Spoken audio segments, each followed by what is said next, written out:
یہ محفل ہے نعتوں کی خوشبو سے مہکی. ہمارے ساتھ موجود ہے قاری محمد زاہد فاروقی. تیرے ہاتھ عزت و آبرو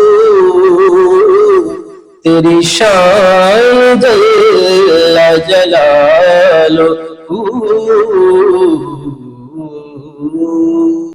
اچھا قاری صاحب، آپ جس طرح کا ایک بچہ ہوتا ہے وہ دیکھتا ہے کسی بھی نعت خواں کو کہ میں نے اس طرح کا بننا ہے، آپ کس سے انسپائر ہوئے اور آپ نے کیا سوچا کہ میں اس کی طرح کا بننا چاہتا ہوں؟ نہیں، کوئی کام بھی ہے نا وہ سیکھنا تو پڑتا ہے. جی جی. کسی کو فالو کرنا پڑتا ہے، فالو کے بغیر آپ کچھ بھی نہیں کر سکتے. آپ اپنی فیملی کے اندر پہلے نعت خواں یا کوئی پہلے بھی تھا آپ سے؟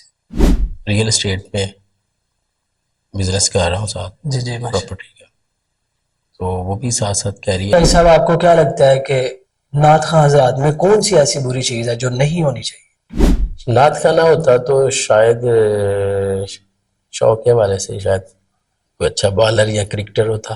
اچھا، ایک انسان جو ہے نا وہ 90 منٹ میں لاہور تک کراچی کا سفر طے کر رہا ہے. لاہور سے کراچی جا رہا ہے 90 منٹ میں. ہاں، واپسی پہ وہ 1.5 گھنٹے میں آتا ہے. کیا وجہ ہے؟ گالی ہوگی، تھوڑی دیر رک گیا ہوگا، اسٹے کر لیا ہوگا. Simple is that.